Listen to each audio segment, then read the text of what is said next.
Assalamualaikum warahmatullahi wabarakatuh. Sebelumnya perkenalkan nama saya Muhammad Repaldi dari kelas Penjas 2B, NPM 19291919062.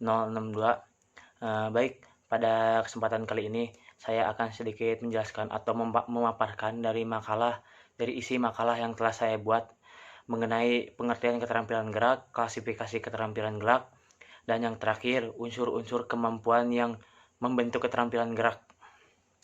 Nah, baik, yang pertama yaitu keterampilan gerak. Nah, keterampilan gerak yaitu merupakan sebuah perilaku gerak yang dilakukan seseorang timbul atas karena respon yang berasal dari diri sendiri ataupun dari lingkungannya yang mengarah kepada seseorang tersebut.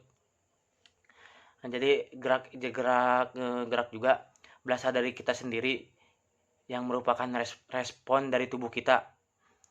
Seperti kita akan bermain bola misalnya, ketika akan menerima bola, nah kita pasti akan merespon siap menerima bolanya. Nah, adapun pengertian menurut Drawsky 1981, respon gerak terdiri dari 3 tipe, yaitu gerakan penyesuaian dari tubuh untuk mengatur respon gravitasi dan akselerasi, disebut juga dengan gerakan postural. Nah, gerakan yang menjadikan seseorang untuk menjelajah ruang yang disebut dengan lokomotor.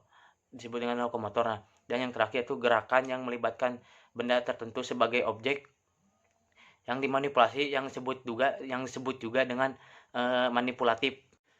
Nah, keterampilan gerak juga merupakan sebuah kemampuan yang penting yang harus ada dalam kehidupan kita maupun dalam kehidupan sehari-hari. Nah, dalam pendidikan jasmani juga nih, salah satunya ada tujuan pembelajaran program pendidikan jasmani kepada pelajar agar pelajar menjadi terampil dalam melakukan aktivitas fisik.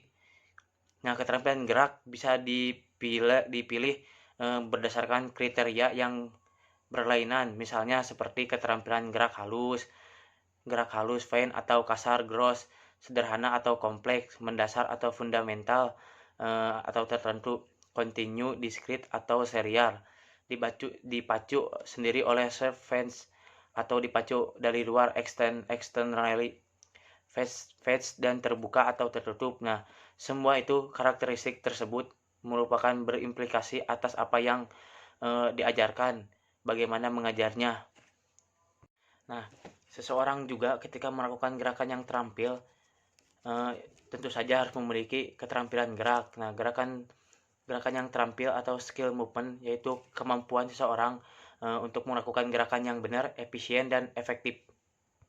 Nah, yang berikutnya yaitu ada klasifikasi keterampilan gerak. Nah, klasifikasi keterampilan gerak juga berdasarkan berbagai sudut pandang, yaitu berdasarkan kecermatan gerak, berdasarkan titik awal dan akhir, berdasarkan stabilitas lingkungan, serta berdasarkan kompleksitas rangkaian gerak. Nah, menurut Rutan 1988, keterampilan gerak dapat diklasifikasikan sebagai berikut. A. Keterampilan kasar, gross skill, dan keterampilan halus, fine skill. Nah, perbedaan keterampilan ini merupakan pada ukuran besar otot yang terlibat, seperti dalam jumlah tenaga yang dikeluarkan atau lebarnya ruang yang besar otot yang terlibat.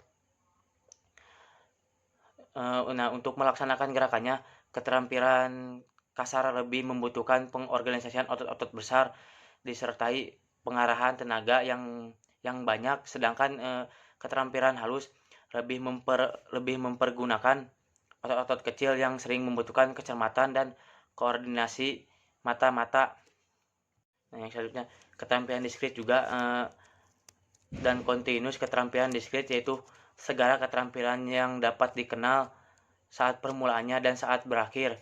Nah, keterampilan serial ini yaitu aksi diskrit menjadi satu.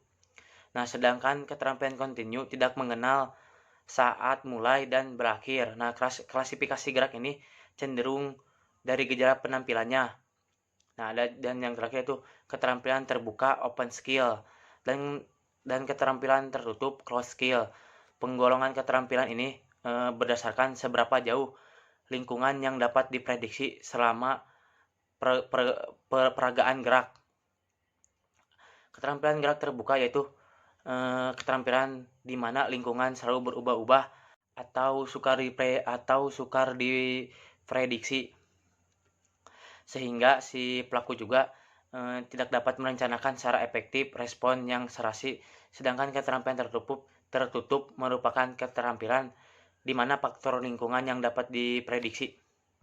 Nah, yang terakhir ada unsur-unsur kemampuan yang membentuk keterampilan gerak. Nah, secara garis besar ada 3 kelompok yang membentuk keterampilan gerak. Yang pertama yaitu kemampuan fisik sebagai fungsi untuk melakukan gerakan. Nah, tentunya ketika kita akan melakukan sesuatu gerakan, baik gerakan kasar ataupun halus, tentu saja fisik kita harus bagus, harus sering dilatih karena untuk menghasilkan suatu gerakan yang efisien dan efektif dan benar.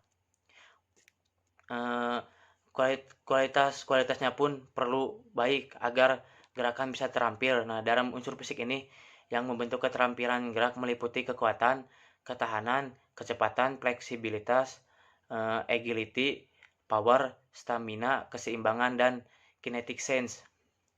Nah, yang selanjutnya itu kemampuan mental. Nah, unsur-unsur kemampuan yang termasuk dalam kemampuan mental yaitu kemampuan memahami gerakan yang dilakukan, terus memahami kecepatan rangsangan stimulus, kecepatan membuat keputusan, kemampuan memahami hubungan jarak. Nah, kemampuan memahami gerak yang dilakukannya itu seperti kita harus memahami gerak apa yang akan kita lakukan, bagaimana gerakannya.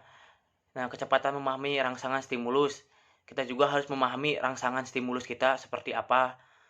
Yang selanjutnya itu kecepatan membuat keputusan. Nah, tentu saja ketika kita akan melakukan gerak, kita juga harus cepat membuat keputusannya. Seperti kita sedang bermain bola. Nah, ketika kita sedang bermain bola, kita juga harus cepat membuat keputusannya, mau dioper atau di passing atau di apa. Kemampuan memahami hubungan jarak. Nah, kemampuan ini juga harus kita pahami tentunya. Nah, selanjutnya itu ada kemampuan menaksir objek yang bergerak, terus kemampuan menaksir irama, kemampuan mengingat gerakan. Nah, dalam kemampuan mengingat gerakan ini, tentu saja kita harus selalu ingat dengan gerakan-gerakan apa yang akan kita lakukan. Nah, kemampuan memahami mekanika gerakan, kemampuan berkonsentrasi. Tentu saja untuk kemampuan berkonsentrasi ini ketika kita akan melakukan setiap gerakan, kita juga harus selalu berkonsentrasi dalam melakukan gerakannya. Karena apa? Karena untuk mengurangi dari cedera ataupun resiko lainnya. Dan yang terakhir ada kemampuan emosional. Nah, kemampuan emosional ini yaitu berpengaruh pada saat melakukan gerakan terhadap kualitas penampilannya, seperti kemampuan mengendalikan emosi dan perasaan. Mungkin segitu saja yang dapat saya sampaikan. Mohon maaf apabila ada kata-kata atau penjelasan yang kurang tepat, mohon dimaafkan. Kurang lebihnya mohon maaf. Wassalamualaikum warahmatullahi wabarakatuh.